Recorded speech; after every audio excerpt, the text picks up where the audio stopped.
notre place dans le cœur du Père, si grand, si vaste et si accueillant, il nous faut trouver le chemin adéquat. Et ce chemin adéquat, il est fou de se dire que ceux qui ont été les compagnons du Seigneur n'ont pas compris que ce chemin, ils le parcouraient. Ils étaient en train de le parcourir. Alors ils se posent encore des questions.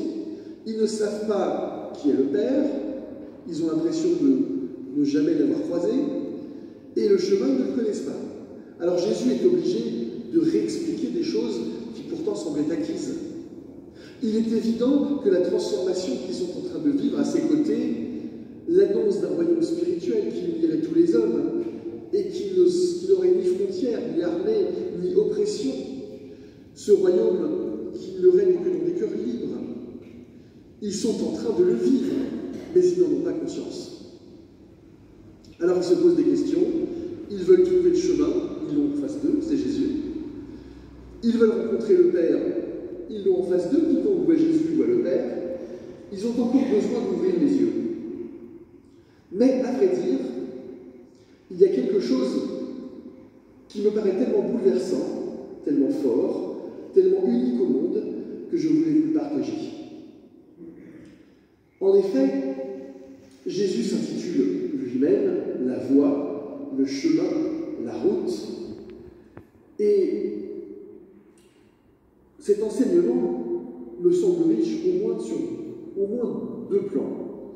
Le premier, c'est que devenir enfant de Dieu, nous pourrions croire, parce que cela nous est offert par grâce, parce que nous le recevons au cours du baptême, nous pourrions penser que c'est quelque chose d'acquis, de terminé, de fixé. Bien sûr, Dieu ne reprend jamais sa promesse. Lorsque le Père dit « Tu es mon enfant bien-aimé, en qui j'ai mis tout mon amour », cette parole est dite, elle est irréversible, et personne ne pourra l'effacer.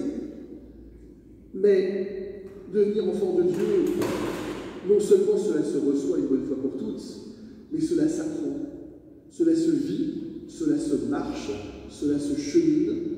Il y a un être-fils ou un être-fille de Dieu qui s'acquiert avec le temps. Et Jésus en est l'illustration parfaite. Sa vie, ce n'est rien d'autre, si j'ose dire, que d'être fils. Son ministère, ses 3 années de vie publique, les signes qu'il accomplit, ses 30 années de vie silencieuse qui ont été une préparation, la façon dont il donne sa vie et la façon dont il la reçoit à nouveau en plénitude et dans la gloire par le Père lui-même, tout cela indique une façon d'être fils ou fille de Dieu qui est très particulière. Tout recevoir de lui. Reconnaître que toute notre vie, nos pensées, les trésors de notre cœur, nos actes, tout vient du Père. Et faire de notre vie une réponse à ce don premier. Faire en sorte que chacune de mes paroles, chacun de mes actes, chacun de mes pas et même mes silences soit une action de grâce à ce don premier que j'ai reçu. Que ma vie tout entière soit un merci. Je ne sais pas si vous avez déjà entrevu votre vie de cette façon, mais transformer notre vie en un gigantesque merci au don premier reçu par le Père, ça donne le vertige, ça chamboule tout, ça bouleverse tous nos repères. Tout ce que je vais faire, tout ce que je vais construire, tout ce que je vais penser, tout ce que je vais relationner avec les autres, tout cela, je vais faire en sorte qu'il soit un vibrant merci au don de la vie que j'ai reçue par le Père.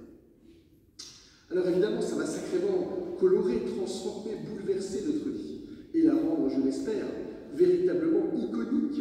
C'est-à-dire que si notre vie devient un merci, alors en nous voyant, les gens verront ce merci, je l'espère, et ils verront combien il n'y a pas de plus grande grâce et de plus grand bonheur que de lui appartenir.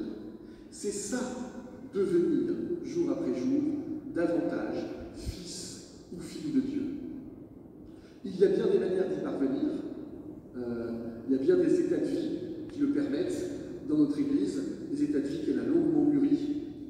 Tout particulièrement, nous avons aujourd'hui une pensée pour nos chères sœurs, pour les consacrés, pour les religieuses, qui, en donnant totalement leur vie à l'époux, avec un grand E, à notre Seigneur et Maître, montrent qu'on peut entièrement remettre notre vie entre ses mains, sans pour autant avoir la sensation sans avoir le sentiment d'être vide, sans avoir le sentiment de ne plus rien avoir à soi. Au contraire, il me semble qu'en donnant tout de ce que l'on peut posséder, on se remplit du tout qui est lui-même. Et je pense que ça peut suffire à combler une vie. Et dans toutes les congrégations religieuses, il y a des manières très particulières que d'offrir sa vie à travers des intuitions, des charismes, des missions qui se sont construites au fil du temps et qui donnent la particularité, la personnalité, la coloration à cette congrégation. Chacune vit une histoire sainte, une histoire sacrée avec le Seigneur.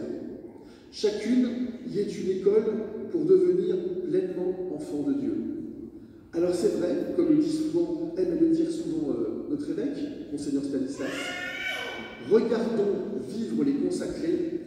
Ils sont dans le navire de l'Église, la proue du bateau, c'est-à-dire ceux qui sont les plus en avant, ceux qui fendent les eaux du chemin contraire, ceux qui montrent le chemin, ceux qui nous précèdent. Et pour cela, nous pourrions tous avoir dans le cœur une immense gratitude pour tous les états de vie consacrés